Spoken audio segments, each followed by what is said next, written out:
درگاہ حسین شاہ ولی کے اراضیات پر محترم حافظ پیر شبیر احمد صاحب صدر جمعیت العلماء آندھرا اور تلنگانہ نے سوال اٹھائے ہیں۔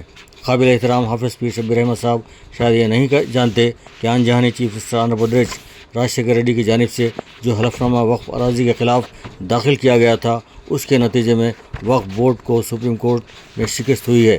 جمعیت العلماء کے صدر بے شک قابل احترام شخصیت ہیں اور ان پر کوئی بدعنوانی کا الزام بھی موجود نہیں ہے، لیکن کانگریس کے اقلیتی سیل میں ایسا کوئی بھی اقلیتی وزیر نہیں ملے گا جس کے خلاف بدعنوانی کے ڈھیر سارے الزامات نہ ہوں۔ حافظ پیر شبیر احمد صاحب کئی دینی مدارس بھی چلاتے رہے ہیں، شاید اب بھی ان کے سرپرستی میں کچھ مدارس چل رہے ہوں گے۔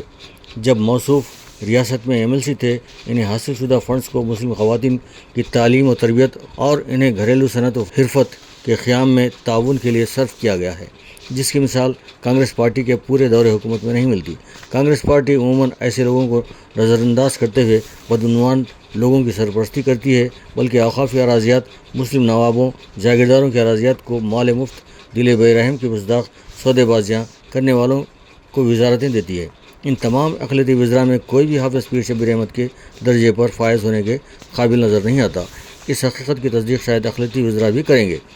TRS کے موجودہ وقف چیئرمین وغیرہ کے بارے میں بھی بے شمار شکایتیں وصول ہو رہی ہیں۔ ہائی ٹیک سٹی کے سدھاپور میں وقف زمینات کی خرید و فروخت زور و شور سے جاری ہے۔ میالگوڑا جان پاک شہید کے درگاہ کے تحت وقف اراضی پر بھی بدعنوانیاں جاری ہیں۔ شمس آباد، نرمل، نلگنڈا، عادل آباد، میدک، غرض تلنگانہ کے ہر ضلع میں وقف پراپرٹیز کا نیلام ہوتا ہوا نظر آتا ہے۔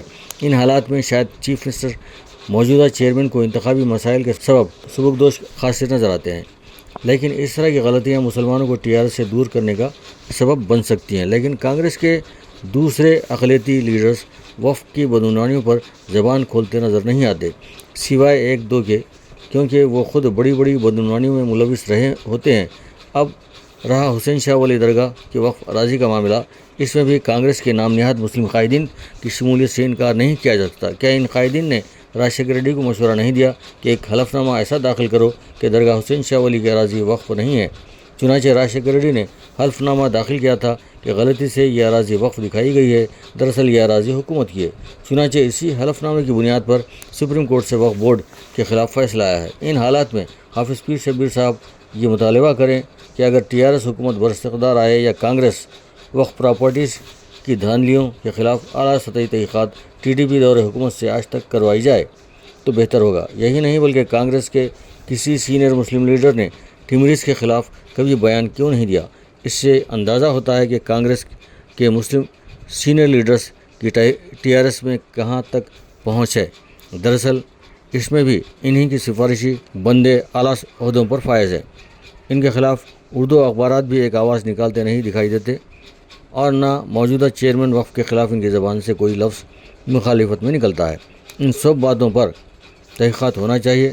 دراصل ان کانگریسیوں کے پس پردہ تعلقات ان بدعنوان لوگوں سے بحال ہیں۔ کیا ریونت ریڈی کہہ سکتے ہیں کہ اگر کانگریس برستقدار آ جائے تو کانگریس پارٹی TDP دور حکومت سے آج تک کے معاملات کی تحقیقات کروائے گی؟ اگر ایسا نہیں کہہ سکتے تو سمجھ لینا چاہیے کہ بدعنوانیوں کی جڑیں کتنی اندر تک موجود ہیں۔